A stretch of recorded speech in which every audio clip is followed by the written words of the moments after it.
여러분, 안녕하세요. 슬기짱 쌤입니다. 네, 3학년 4반 영상으로 만나는 두 번째 시간이자 마지막 시간이고요. 우리 지난 시간에 귀납이랑 연역의 뜻, 그리고 예시 살펴봤고 유추까지 다 살펴봤습니다. 그래서 그 다음에 제가 프린트 나눠드리고 여러분들한테 풀게 했고요. 프린트 풀어본 다음에 그 선 그어서 확인하는 연습까지 했고, 이제 여러분들이 직접 귀납, 연역, 그리고 유추에서 전제를 바탕으로 결론을 이끌어내는 연습하는 그 부분을 답을 맞출 차례예요. 그래서 제가 지금 또 역시나 마찬가지로 화면 공유를 통해서 여러분들 프린트 보여드릴 거고요. 그동안 여러분들은 프린트 첫 번째 거 꺼내가지고 혹시 못한 친구 있으면 지금이라도 호다닥 하도록 하세요. 자, 좋습니다. 제가 이제 화면 공유를 했고 여러분들이 프린트가 이렇게 펴져 있을 거고 제가 수업이 끝난 부분이 3학년 4반 수업하다가 끝나서 이 뒷부분부터 바로 하면 될 것 같아요. 여기 아래쪽에 나와 있는 부분부터 이제 연습하시면 되는데 연습하기 전에 지난 시간에 배운 거 다시 한 번만 복습하도록 하겠습니다. 여러분 귀납 논증은 뭐라고 했냐면 구체적인 사실에서 출발해서 일반적인 원리를 이끌어내는 게 귀납이라고 했어요. 제가 귀납 기억으로 시작하니까 구체적인 거에서 출발하는 거다라고 외우라고 말씀드렸었고, 연역이라고 하는 것은 반대로 일반적인 원리에서 출발해서 이 원리를 구체적인 상황에, 구체적인 사실에 적용시켜서 결론을 내는 거라고 말씀을 드렸습니다. 그 다음에 유추는 유비추리의 줄임말이라고 말씀을 드렸고요. 유추는 귀납 안에 속해 있는 것으로서 둘 이상의 대상의 유사점을 바탕으로 어떤 특성이 비슷하니까 나머지 특성도 비슷할 것이라고 추론하는 것이 유추라고 말씀드렸습니다. 네, 간단하게 복습을 완료했기 때문에 바로 적용을 시켜보도록 할게요. 첫 번째 거부터 보면 일란성 쌍둥이는 동일한 유전자를 가지지만 외모와 성격이 똑같지는 않다라고 하는 첫 번째 전제가 있고요. 두 번째 전제로 복제 인간은 복제 대상과 동일한 유전자를 가진다라고 했습니다. 그래서 마지막에 여러분들이 결론을 써주셔야 되는데 지금 전제 두 개를 살펴보면요. 지금 일란성 쌍둥이에 대해서 얘기를 하고 있는데 동일한 유전자를 가진다라고 하는 하나의 속성을 얘기했고 이렇게 동일한 유전자를 가지지만 외모와 성격이 똑같지는 않다라고 하는 일란성 쌍둥이의 두 가지의 속성을 얘기해 줬어요. 그래서 일란성 쌍둥이 첫 번째 유전자가 동일하다. 두 번째, 그렇지만 외모와 성격이 똑같지는 않다라고 하는 두 가지 속성을 이야기를 하고 있고요. 두 번째 전제를 보면 복제 인간이라고 하는 새로운 대상이 나왔죠. 이 복제 인간은 복제 대상과 동일한 유전자를 가진대요. 그러고 보니까 위에 있는 거랑 똑같은 말이 있네요. 동일한 유전자라고 해서 1번이랑 똑같은 말을 하고 있어요. 따라서 일란성 쌍둥이 그리고 복제인간과 복제대상 얘네 둘이 동일한 유전자를 가진다라고 하는 것이 비슷하기 때문에 우리는 이 2번도 비슷하지 않을까라고 추론할 수 있다는 거죠. 결론 한번 내려볼게요. 그러므로 복제인간은 복제대상과 외모와 성격이 똑같지는 않을 것이다. 이렇게 추론을 하면 되겠죠? 지금 1번의 속성이 유사하니까 2번도 유사하지 않을까? 라고 추론하는 거라고 했어요. 이거 무슨 논증 방법이죠, 여러분? 맞습니다. 얘는 유추죠, 유추. 유추는 귀납 안에 속한다고 말씀을 드렸고요. 왜 이제 귀납 안에 속하냐면 일란성 쌍둥이, 복제인간과 복제대상이라고 하는 우리가 구체적으로 이 유전자를 가지고 있는 것 중에 적용시킬 수 있는 사례를 가지고 와가지고 이 두 대상 사이의 유사점을 이야기하고 있기 때문에 유추는 귀납 안에 속한다라고 생각하시면 되지만 일단 옆에 유추라고 적어 놓을게요. 유추는 유사한 속성을 바탕으로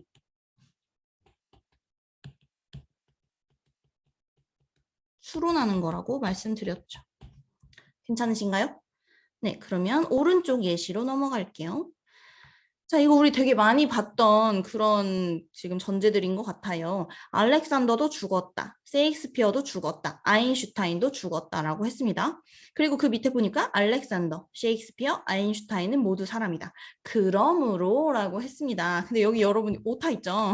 지금 여기는 셰익스피어인데 여기는 셰익스피어라고 썼어요.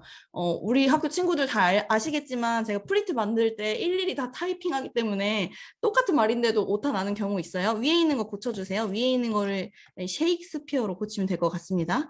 그게 중요한 것은 아니고 지금 알렉산더라고 하는 한 사람의 이름, 셰익스피어라고 하는 한 사람의 이름, 그리고 아인슈타인이라고 하는 한 사람의 이름 다 각각이 구체적인가요? 일반적인가요?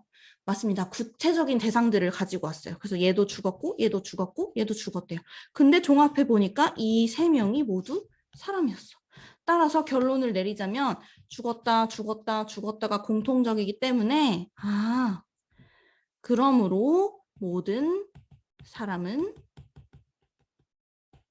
죽는다. 죽을 것이다. 이렇게 추론을 할 수가 있죠. 알렉산더, 셰익스피어, 아인슈타인이라고 하는 구체적인 사례, 구체적인 대상들을 종합해서 일반적인 모든 사람이라고 하는 어디에나 적용시킬 수 있는 결론을 가지고 왔네요. 따라서 얘는 귀납 논증입니다. 귀납 논증은 뭐라고 했냐면 구체적인 것에서 일반적인 결론을 이끌어낸다고 했어요. 이 방향을 꼭 기억하라고 제가 말씀드렸습니다. 여기까지 필기하시면 될 것 같고, 그 다음에 이제 마지막 예시 한번 볼게요. 마지막 예시는 모든 생물은 영양을 섭취해야 살 수 있다라고 하는 전제가 있고요. 그 밑에 사람은 생물이다라고 했습니다. 그리고 그러므로라고 하면서 여러분들한테 결론을 말해보라고 했는데 지금 여러분 보시면 여기 써 있는 첫 번째 전제는 시작을 이렇게 하고 있잖아요. 모든 생물. 따라서 특정한 몇몇의 대상에만 국한하는 것이 아니라 모든 것에 다 적용시키겠다는 얘기죠. 그러니까 이 전제는 일반적인 전제예요. 일반적인 속성을 가지고 있어요. 왜? 모든 생물이라면서요. 모든 생물은 어디에나 다 적용시킬 수 있어야 하잖아요. 그래서 일반적 속성을 가지고 있는 이 전제는 우리 뭐라고 불렀냐면 대전제라고 불렀습니다. 대전제에 보니까 모든 생물은 영양을 섭취해야 살 수 있대요. 그래서 이 대전제가 등장하는 논증에선 제가 뭐라 그랬냐면 두 번째 전제인 소전제에서 동일한 애들을 지우고 그 위치에 집어넣으라 그랬죠. 그래서 지금 보니까 모든 생물이라고 하는 게 동일해요. 근데 이 생물 중에 사람에 대해서 궁금한 거잖아요. 생물 지우고 이 위치에다가 사람을 집어넣으면 결론이 탄생합니다. 그러므로 사람은 영양을 섭취해야 살 수 있다. 이게 결론입니다. 이게 왜 구체적이라고 할 수 있냐면 생물에 해당하는 여러 가지 사람도 있고 뭐 곤충도 있고 식물도 있고 여러 가지 대상들이 있는데 그중에 딱 하나 구체적인 대상인 사람의 이 명제를 적용시켰기 때문에 일반적인 원리에서 구체적인 사례에 이것을 적용했다라고 볼 수 있습니다. 따라서 이렇게 일반적인 것에서 출발해서 구체적인 걸로 적용시키는 논증 방식은 연역이라고 말씀드렸고요. 얘는 일반적 원리에서 구체적인 사실이나 사례에 적용시켜서 결론을 내는 것이다 라고 정리를 하면 되겠습니다. 그리고 제가 이 연역의 논증 방식은 3단 논증 혹은 3단 논법이라고 부를 수 있다고 말씀드렸습니다. 1번, 2번을 종합해서 비슷한 내용 지우고 그 위치에 사람이라는 걸 적용시켜서 세 번째 문장이 나왔기 때문입니다. 괜찮으신가요? 네. 혹시 이해가 잘 안 되는 친구 있으면 제가 학교에 있을 때 와서 이제 저한테 말씀하시면 제가 천천히 다시 한번 설명해 드리도록 하겠습니다. 그리고 여러분들도 천천히 한번 살펴보세요. 이렇게 꼼꼼히 잘 보시면 막 어려운 부분은 아니에요. 여러분들은 딱 요 정도 수준만 알고 계시면 될 것 같고요. 그 다음에 이제 밑에 보면 논증의 오류와 관련된 내용이 있습니다. 지금 옆에 이렇게 써 있어요. 논증을 할 때 꼭 주의합시다 라고 했는데 이 논증의 오류는요. 더 구체적으로 말하자면 우리 귀납 논증을 할 때 발생하는 오류들이에요.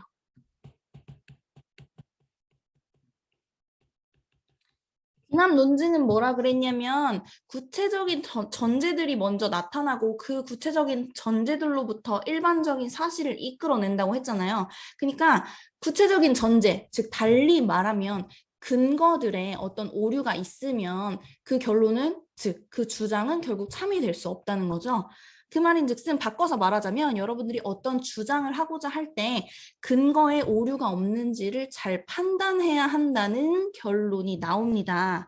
근거를 내릴 때, 즉 여러분들이 수행평가를 할 때 논증의 방식을 사용하기로 마음을 먹었다면 그리고 사용할 수밖에 없죠. 수행평가니까. 그래서 논증을 할 때 여러분들이 가지고 오는 근거에 혹시 오류가 없는지 판단해 보라는 의미에서 제가 이 논증의 오류 부분을 가지고 왔고요. 빈칸은 하나도 없죠. 제가 그냥 알려드리면서 하나하나 설명해 드릴 것이기 때문에 예시를 보면서 이런 오류들이 있고 이것에 주의해야 하는구나 정도만 이해하고 계시면 되겠습니다. 그래서 제가 첫 번째 무지의 오류까지만 설명하고 논점 일탈의 오류는 또 찍어놓은 영상이 있어서 뒤에 붙일 예정이에요. 첫 번째 오류부터 설명하도록 하겠습니다. 자, 무지의 오류. 우리 무지하다라는 말 알지 못할 때 너 왜 이렇게 무지하니? 이렇게 얘기한단 말이에요. 너무 인신공격이었다. 여러분들 이런 말 쓰시면 안 돼요. 너 왜 이렇게 무지하니? 이런 말 쓰시면 안 돼요. 어쨌든 무지의 오류는 알지 못하는 것을 근거로 가지고 왔을 때 발생하는 오류이거든요. 그래서 보시면 어떤 주장이 거짓이라고 입증되지 않았음을 근거로 하여 참이라고 추론하거나, 여기서 한번 끊을게요. 어떤 주장이 참이라고 입증되지 않았음을 근거로 하여 거짓이라고 추론하는 것이라고 되어 있습니다. 이게 사실 두 말이 반대되는 내용이에요. 그래서 그 말이나 그 말이다 이렇게 생각하시면 되는데, 예를 들어 지금 예문을 보면서 바로 적용시키면 훨씬 쉬우실 텐데, 밑에 이때 예문 1번을 보시면 UFO가 없다는 주장이 과학적으로 입증되지 않았으므로 UFO는 존재한다라고 했습니다. 뭐뭐 함으로 뒤에 있는 게 결론이죠. 이 사람이 하고 싶은 말은 이거예요. UFO가 존재한대요. 근데 근거로 갖고 온 거를 보니까 존재하는 이유는 없다는 게 입증되지 않았잖아. 그러니까 존재해라고 했어요. 그 말인 즉슨 내 말이 참인 이유는 뭐냐면 내 말이 거짓인 거 입증되지 않았잖아 라고 근거를 대는 것입니다. 근데 이 이제 주장의 문제점은 뭐냐면 밑에 있는 말도 가능하다는 거죠. 예문 두 번째 거 보시면 UFO가 있다는 주장이 과학적으로 입증되지 않았으므로 UFO는 존재하지 않는다라고 했어요. 지금 보시면 결론이 위에 거랑 그냥 반대되는 얘기죠. UFO는 존재하지 않는다. 왜? 존재하는 거 너네 입증하지 못했잖아 라고 하고 있어요. 그래서 있다는 주장이 입증되지 않았으므로 UFO는 존재하지 않는다라고 했습니다. 따라서 이 두 개의 주장은 서로 충돌이 될 수가 있어요. 결국 있다는 사람은 없다는 걸 너네 증명하지 못했잖아 라고 얘기하고 있고, 없다는 사람은 있다는 거 너네 증명하지 못했잖아 라고 하고 있기 때문에 이 두 개의 근거 모두 타당하지 않으므로 이 주장은, 그리고 이 근거에는 오류가 있다라고 생각하시면 돼요. 우리가 일반적으로 논증을 하거나 근거를 댈 때에는 확실하게 증명되고 우리가 눈으로 볼 수 있는 근거를 가지고 와야 된다라는 걸 알 수가 있죠. 모두가 알지 못하는 것을 근거로 가지고 올 수는 없잖아요. 그런데 아무도 알지 못하는 사실을 근거로 가지고 온 것을 무지의 오류라고 부릅니다. 자, 그러면 다음으로 논점 일탈의 오류부터 마지막에 해당하는 복합 질문의 오류까지 제가 찍어놓은 영상으로 바로 붙여서 이해해 보도록 하겠습니다. 그 다음에 논점 일탈의 오류가요. 생각보다 우리 진짜 제가 수업 시간에도 말했지만 대통령 토론회 같은 데서 굉장히 많이 범하는 오류거든요. 지금 보시면 다루고 있는 핵심을 논증하지 않고 논점과 관련 없는 문제를 다루는 것이라고 했습니다. 그러니까 분명히 예를 들어 A에 대해서 얘기하고 있는데 갑자기 B에 대한 얘기를 꺼내는 사람들이 있단 말이에요. 이게 논점 일탈의 오류예요. 우리가 논하고자 하는 지점을 벗어났다라고 생각하시면 되겠죠. 어떤 결론에 관한 논증이 실제로는 다른 결론을 향하고 있을 때 발생한다. 즉, 주장을 뒷받침하는 근거들이 실제로는 다른 주장을 뒷받침할 때 오류가 발생한다라고 써 있습니다. 지금 예로 제가 이거를 굉장히 많이 고민을 했는데 논점 일탈의 오류를 정말 정확하게 딱 가리키고 있는 예시를 찾기가 좀 힘들었어요. 그래서 제가 예문들을 많이 찾아보고 살짝 변형을 시켰는데 지금 예문을 보시면 청소년들의 자살 문제가 아주 심각합니다.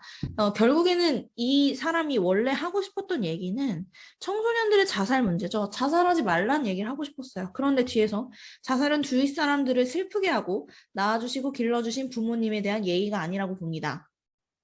뭐 여기까지는 그래요. 맞아요. 자살은 주위 사람들을 슬프게 하고 부모님한테도 되게 부모님을 힘들게 하는 점이잖아요. 그러니까 하지 말아야 된대요. 따라서 부모님에게 예의 바르게 행동하고 효도해야 합니다라고 해서 갑자기 부모님에 대한 예의를 받아서 다른 얘기로 넘어갔죠. 지금 뒤에 있는 거는 갑자기 효도한 자라고 하는 얘기를 하고 있잖아요.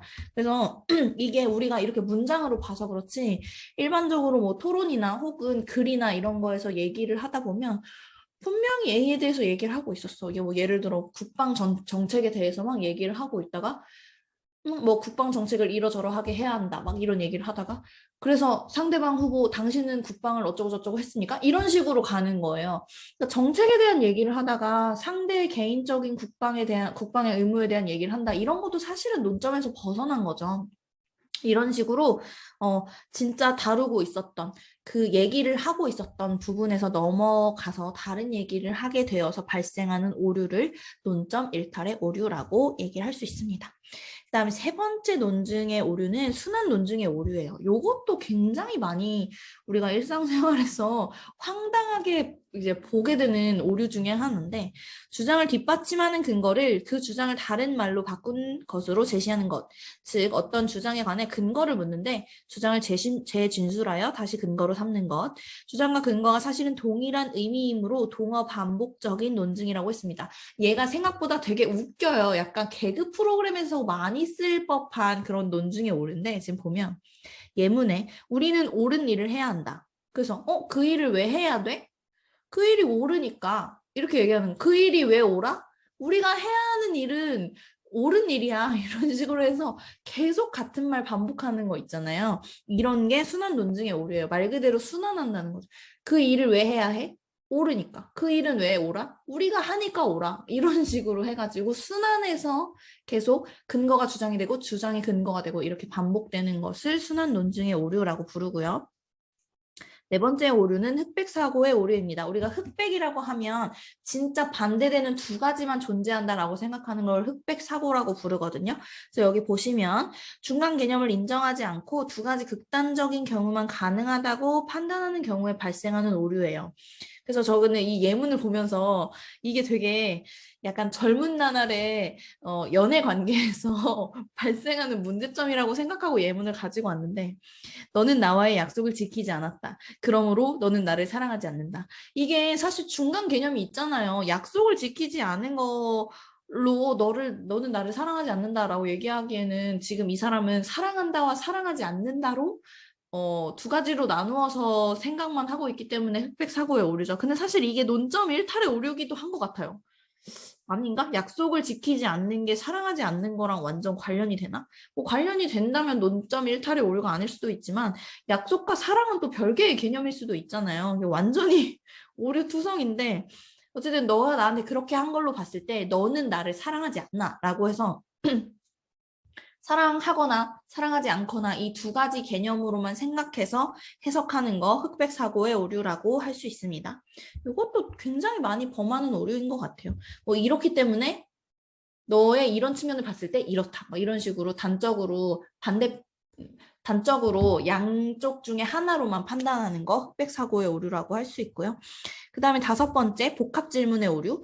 요거는 어디서 많이 볼 수 있냐면 약간 그 경찰이나 이런 분들이 잘못한 사람 피의자 신문하거나 할 때 이런 경우를 굉장히 많이 우리가 볼 수 있다라고 생각할 수 있는데, 두 개의 질문이 포함된 하나의 문장으로 긍정이나 부정의 답변을 요구할 때 발생하는 오류래요. 말 그대로 질문을 하는데 두 가지 질문이 포함되어 있는 거예요.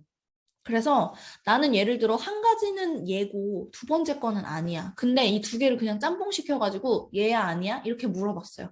그러면은 난 1번은 예고 2번은 아닌데 어떻게 대답하지? 그러다가 1번이 얘니까 얘라고 대답했어요. 그러면 2번도 한 것처럼 되어버리잖아요.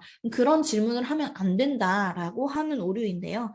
밑에 예문을 보면 회사에서 횡령한 자금을 모두 도박으로 탕진한 것이 사실입니까? 라는 질문이 있어요. 근데 여기에는 두 가지 질문이 포함이 되어 있죠. 첫 번째, 회사에서 자금을 횡령했다. 두 번째, 돈을 도박으로 모두 탕진했다. 이렇게 해서 두 가지 질문을 짬뽕 시켜가지고 하나로 만들었어. 얘가 예를 들어 나는 도박은 했지만 회사 자금을 횡령하지 않았을 수도 있잖아요. 근데 이 두 개에 대해서 이렇게 질문을 하면 원래 실제로 이 사람이 한 사실과는 다른 결론에 도달할 수 있다는 문제점이 생긴다는 거죠.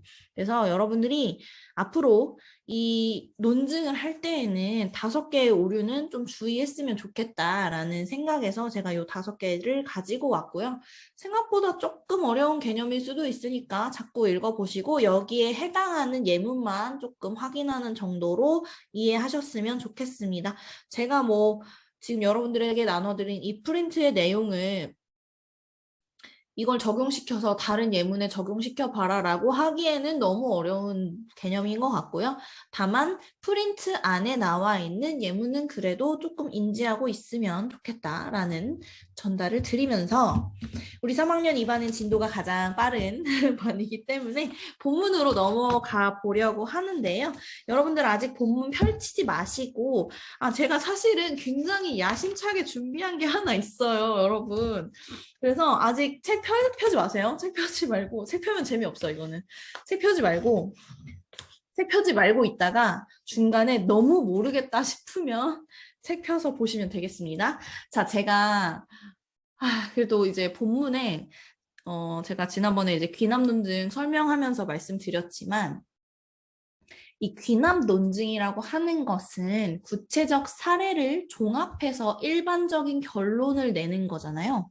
그래서 사례가 충분히 많이 있어야 된다고 말씀드렸습니다. 100가지의 백조를 봤는데 101번에서 검은색 백조가 나오면 그 일반적 사실, 즉 결론은 참이 될 수 없다라고 말씀을 드렸죠. 그래서 과학자들은 우리가 일반적으로 받아들여지고 있는 사실에 혹시 예외가 없는지를 자꾸자꾸 찾아내는 역할을 해야 된다는 게 우리 본문의 핵심적인 내용이거든요. 자꾸 의심하고 그렇게 해야 된다는. 그래서 본문에 수많은 과학자들이 나와요. 과학자, 철학자 이런 사람들이 나와요. 그래서 제가 여러분들과 실제 학교에서 수업을 하면서 인물 퀴즈를 하려고 준비를 했거든요. 여러분 잠시 볼게요.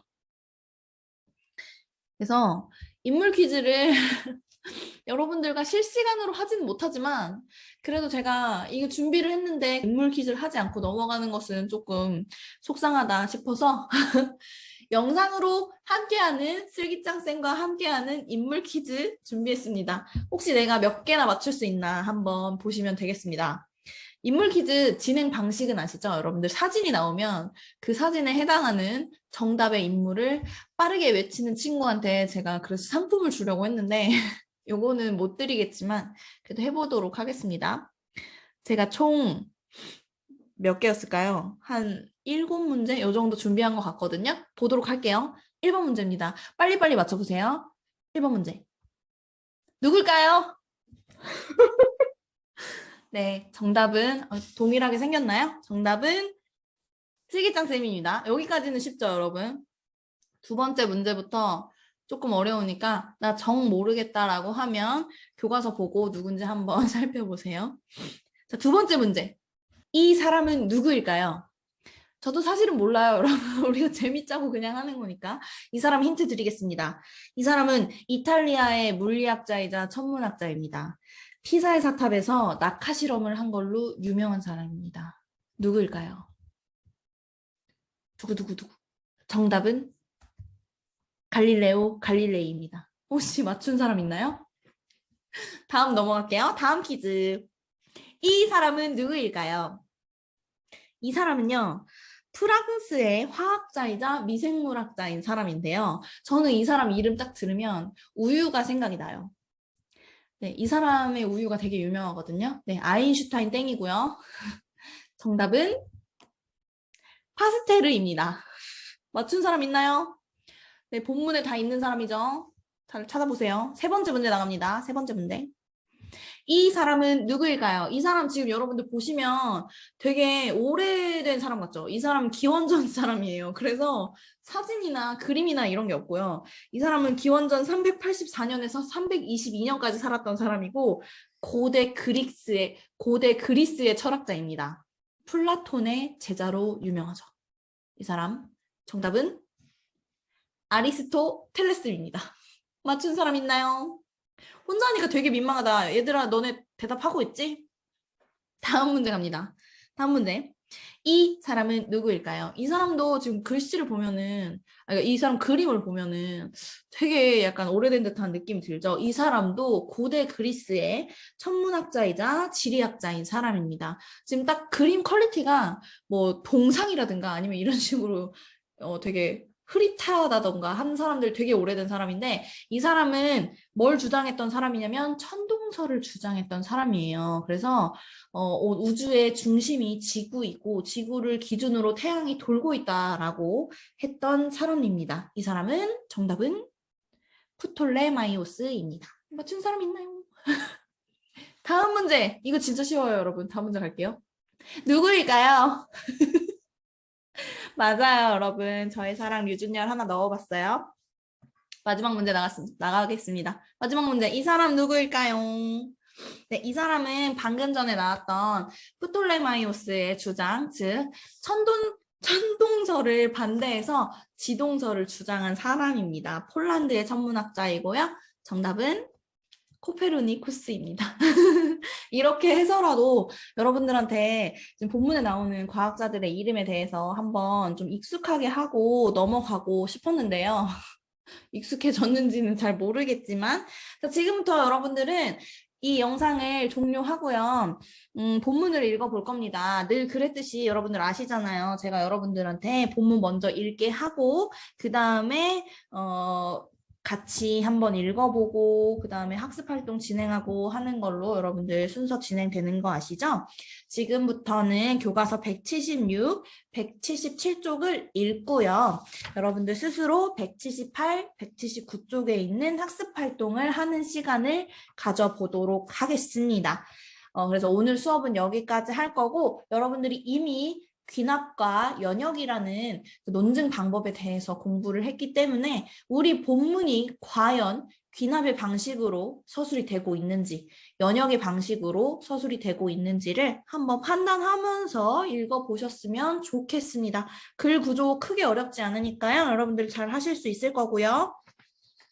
178, 179쪽 틀려도 괜찮으니까 여러분들 힘으로 한번 해보시고 남은 시간은 지금 보강으로 들어가 주신 선생님과 함께 즐거운 시간 보내시면 되겠습니다. 다시 만나는 그날까지 건강하도록 합시다, 여러분. 안녕, 학습활동 하세요.